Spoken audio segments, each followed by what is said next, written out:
you. fingers. Have you ever been to the Roman baths and baths?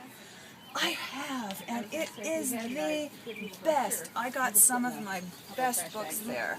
It was just awe-inspiring. Oh, you look gorgeous! Thank you. Yes, I've like started to recruit people over here, so hopefully Terrific. they will filter over and you can like do a Oh, formal wonderful. demo. Yeah, so this is, I'm going to do something that was inspired by Julia Domna. It's an anonymous portrait in the Capitoline Museum in Rome. Okay. And so it has a bit of kind of secret underpinnings. Okay. So we're Michelle gonna, has the hair for... she definitely's got the hair. Now again, for those of you who are unfamiliar with what I'm doing and the research involved here, is for many centuries scholars thought that ancient Roman hairstyles were fake, that they were either invented by the sculptors or that they were created exclusively through wigs. My research showed that the hairstyles could be recreated on actual live hair, and that the hair, instead of being pinned or whatever kind of modern tool you would associate with hairdressing, they were sewn together. And this is supported by the literature and the tools, the way that the tools function, and also just by recreating them.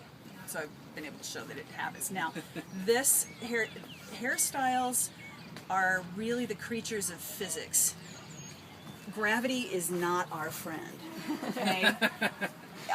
So that's true for armor too. Exactly. So the hair has to be, if you have a hairstyle that looks like it defies gravity, it's not because it does or it's fake, it's because they've done things inside the hairstyle to allow it to stay up.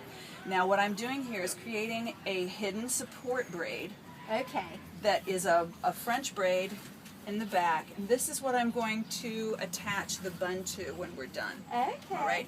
So because it's woven, when I stitch through the back of her head, I'm hoping for a really large bun, and it's going to sit right square on the back of her head, and it's going to look like it should not be able to stay there. All right, and that's the whole point. Now, Now, can I feel it? yes. Okay.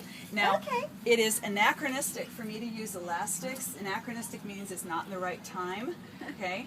I'm using elastics because if I did this accurately and sewed this here, unless I follow her home and take her hair down before she goes to bed, she's probably going to end up cutting off a lot of her hair just trying to get it down, because the sewing is integral to the hair, and to take it out you have to be able to see it. So if it's way behind your head, it ain't working.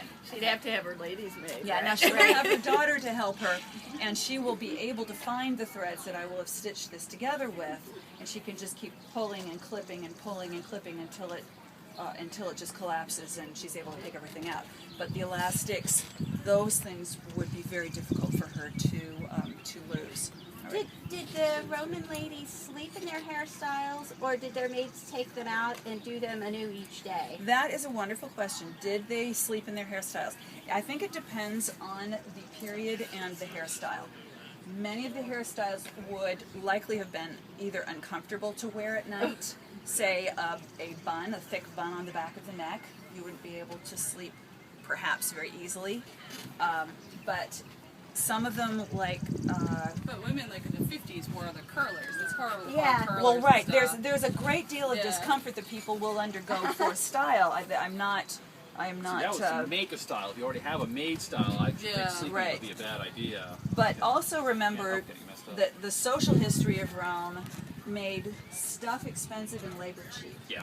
So the women who were wealthy enough and had perhaps enough leisure to have these hairstyles had somebody to do their hair for them. And, you know, if you have somebody that you literally own to do your hair, you may get it done a little bit more often than you would if you had to actually pay for it. Now, that begs the question, were there actual hairstyles hair salons in ancient Rome? We do not know, but I believe it is less likely than not, because are no literary references to hair, to any kind of women paying to get their hair done. Although there are a lot of barbershops and a lot of writing on the barbering tradition and barbers and such. But yeah, but they were all men. But well, no, but actually there were a lot of women barbers. Yes, there were a lot of women barbers. But they're doing barbering on men. On men, Right. exactly. Right. So I don't personally believe that there was any pay for service salons in ancient Rome, partly because of the very patriarchal society, is that for a respectable woman to have her hair done in public would not have been Oh, she had appropriate. to uncover her head too. Exactly. That would be bad. Yeah. Exactly. Yeah, because you see like the one woman in like a Pompeii. That's the plaster cast of her. Like she's down, and it's that she's one of the victims of Pompeii, and there's just a bun on the back of her head. Right. And she's obviously a common, it's not an elaborate style. I'm like, hey, I can do that. Yeah. Right. So now what I've done is I've created a rope braid that takes hair from the face and it allows it to cover her ears, which was a really popular thing during the early 3rd century. They had fashion just like we did, only it was not in clothing, it was in hairstyles. So because of the changes in hairstyles over time, we're able to recognize historic individuals, we're able to date important artifacts, and to kind of organize the chronology of portrait imagery throughout the archaeological record. So now we've got our first braid almost completed, and now we're going to get that bound off. I'm not going to take the time to stitch this. So you would have stitched the braids? Stitch the ends of the braids. Okay. Stitch everything. Anything that you had to have good control of, you would stitch. Okay. Because it's been, since I do Viking occasionally, I've often wondered how they how they fastened off the ends of braids. Right. Because when I've tried like tying it with ribbon or just a leather thong, it just falls out eventually and drives me crazy. Right. Well, wool works better, like wool thread. Yeah, Like wool is Romans have- grabbier. Yeah, like the wool tapes. Oh, I forgot to put the wool tapes in my head today. Forgot. But that's okay. But, and for a while I was using linen, and that just, my hair is slicky. Right. Yeah. So that just falls right out. But if you use wool tape, it stays. Oh, that's good to know because I've got plenty of wool at home. Yeah. Yeah, I'm and a if you've got spinner. like wool thread too, or you Yeah. spin. I too. spin, yeah. Yeah, so just, take your wool thread and Okay. use that, and it's grabby. Okay. So, for those of you who have just joined us, hi, welcome. I am the ornatrix, the ancient Roman hairdresser. Sorry, I'm pulling your hair. It's okay, it doesn't hurt. And the ancient Romans did not do their hair the way we do today. The research that I've conducted shows that the ancient Roman women likely sewed their hair together rather than using pins. Sewed it, yes. And they wore far fewer wigs than any scholarship would lead us to believe. So that's what we're doing today. I am doing right now a style from the early 3rd century AD. So what I'm doing is an over-directed rope braid, for those of you who know. Any hairdressers here? No. Okay. All right. So I'm doing a braid that they're often called lace braids, I guess, in modern parlance, but it's where you add hair to one side at a time in a braid that's getting bigger over time. And then, okay. Right. Now let that out. Okay. I like that one better. I always do one side better than the other. I don't know if you all experience that. Okay, so that lace braid is now getting incorporated into a braid down the back. Oops, not you. All right, there's Legionary. Legionaries coming through. Hi guys.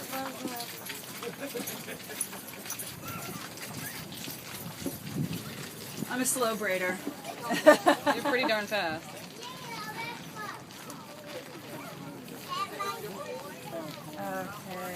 Okay. Hi. Should I know you? Yep. Yes. I'll just float around and get some shots while you're working. Okay. Cool. All right, and I'm using, as I was saying earlier, I'm using anachronistic elastics to tie off the ends and to create kind of hidden guide braids. There's a guide braid back here because when the bun is completed, hopefully it's going to be really big, like about the size of a salad plate. Okay? So I need something to support the weight of that so it doesn't slide down the back of the head. So there's going to be there's a hidden braid back there that I can then stitch through as I go to join the bun to the back of the head. Now what we're going to do is we're going to take our guide braid and we're going to braid it as well. Then it's going to start the foundation of our big bun.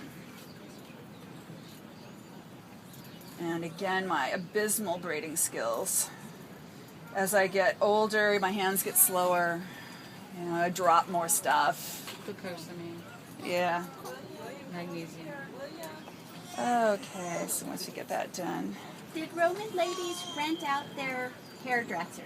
That's an excellent question. Did Roman ladies rent out their servile hairdressers? It's very possible that they did. There are records of contracts, of training contracts for apprenticeship where an ornatrix would be trained by another ornatrix. Now, it's an uncomfortable topic, but we have to always remember that ancient Rome and all ancient civilizations took slavery for granted. Okay.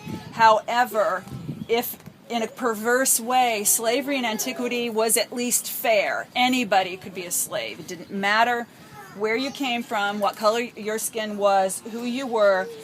If you were caught in the wrong place in the wrong time, you could be enslaved. You could be taken on the high seas by pirates and sold into captivity. One of the Roman emperors, I think it was, one of the Julians was captured by the Parthians and enslaved to their king. So it was a rough place in antiquity. But at the same time, people still had to learn how to do stuff. So it is believed that to become a fully trained hairdresser in ancient Rome, you would contract for about a 2-month apprenticeship.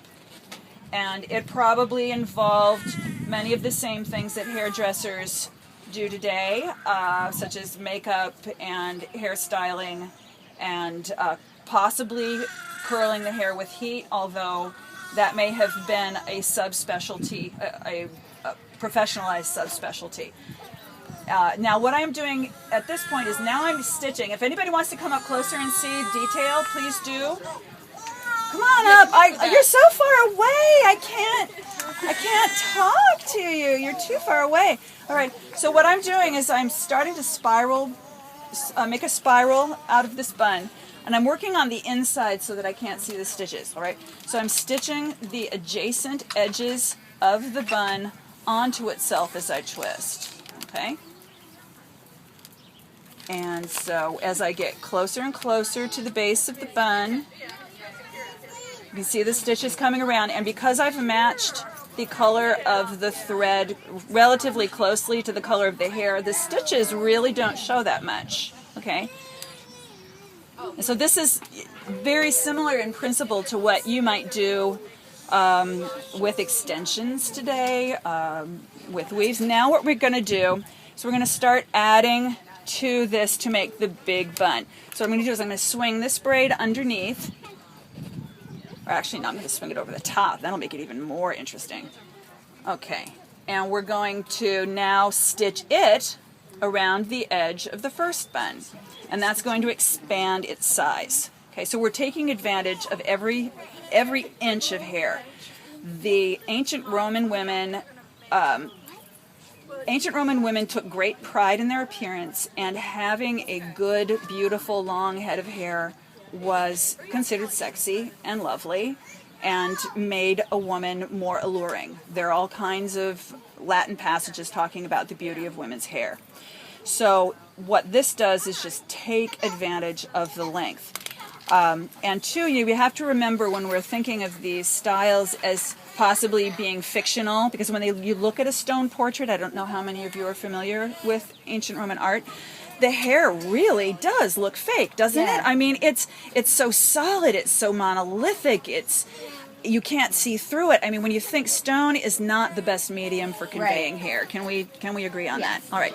So think of, say, if you have curly hair, if you wear it curly and you brush it out, how big it gets. All right. It's much more air than hair. Would you agree? All right. But if you then tried to translate that hair into stone, it would look like you had a basketball or bigger on your head, and it would look fake because stone cannot convey the properties of hair. All right. All right, and this is my 14 karat gold needle, which I had made. I'm crazy. I had it made after an artifact found in a woman's tomb in Italy near Viterbo. Okay, now we're going to take that last braid and we're going to swing it over the top, and we're going to start a new strand of thread, because it's really hard to sew hair if your thread is longer than your arm.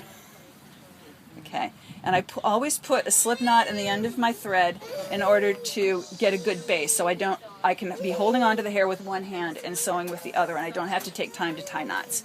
Okay, now I'm going to work around the opposite direction and sew this braid to the edge of the bun. And we just sew our happy little braids. Okay.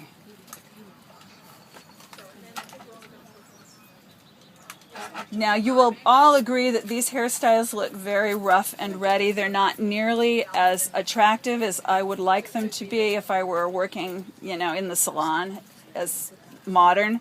But this is probably a lot closer to what the hair looked like in antiquity, because they did not have all of the modern chemical conveniences that we have today. They had oils, they had certain types of gel-like substances, but they did not have hairspray. Did they use egg whites? They may have used egg whites, but I have seen no archaeological or literary reference to those substances. Though I think it's probably a very good bet that they may have, but if I can't prove it was used, I don't use it. Okay. Yeah, I just personally, because I know that in some of the hairstyles my friends have done. A friend of mine did a great B-52 beehive, and she held it in place with egg whites. Okay. Yeah, and the punk rockers did that a lot, along with also with sugar water. Yeah. Elmer's glue. And Elmer's glue. Yeah. So my friend spiked her hair in high school. Oh God. Okay. All right. Now, if you decide to do this at home, use a dull needle. Okay. You do not want to hurt anybody. My needles are bone, so I try to work as accurately as I can. They did have metal needles, probably made of bronze, certainly of gold, maybe of iron, but iron tends to rust, and when it rusts, it snags in the hair, so it's not really the best alternative for that. Okay, and I always slip knot the end to start it, so I don't have to. No, we're not.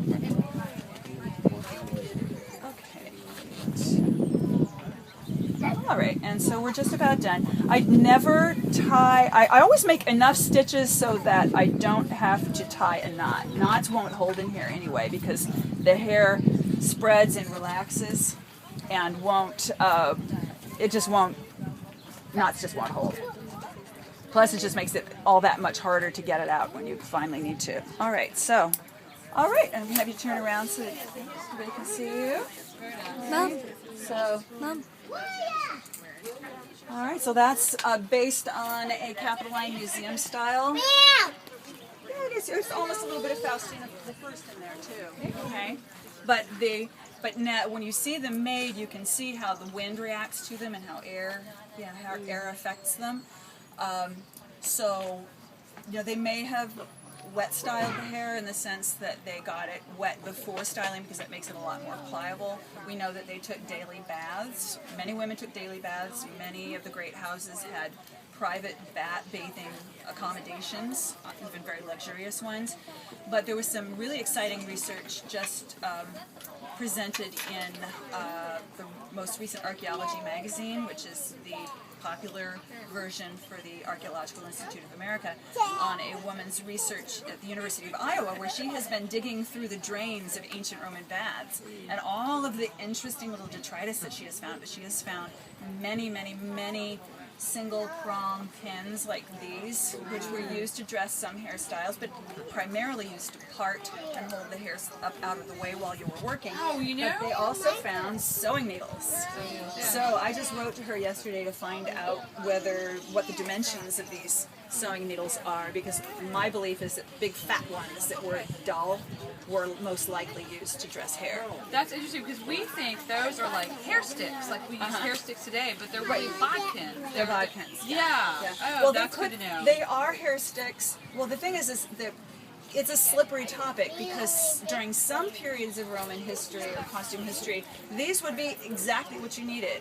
And there's actually a rather frightening archaeological find from York where they found literally the tomb of a woman. Her body had rotted away, but her hair was still there. Yes, and they have this bun of faded long hair that has been held together with at least 2 pins of this style or similar style made out of jet, which was a local material of York. Now, because of evidence such as that, scholars decided that all hairstyles were held together this way. Well, you all, I'm sure, can agree that this kind of concentric braiding would be almost impossible to do with hair sticks. It would just relax and fall out, okay? So these more gravity-defying styles needed something else. But yes, during the reign of Empress Faustina II, especially later on in her life, because this woman had 14 children. She didn't have time to get her hair done, okay? So after like her first 3 kids, her hairstyle simplified dramatically, and she wore simple braided buns at the nape of her neck. And that's pretty much, she wore slight variations of that style throughout the rest of her life. But those are really easy to do by yourself. And she followed her husband on his military campaigns. So she may, who knows, have been doing her hair on her own. But yeah, it's fun stuff. It's fun, it's fun. Any questions? Any more questions? If anybody's interested in kit, I have a few left of the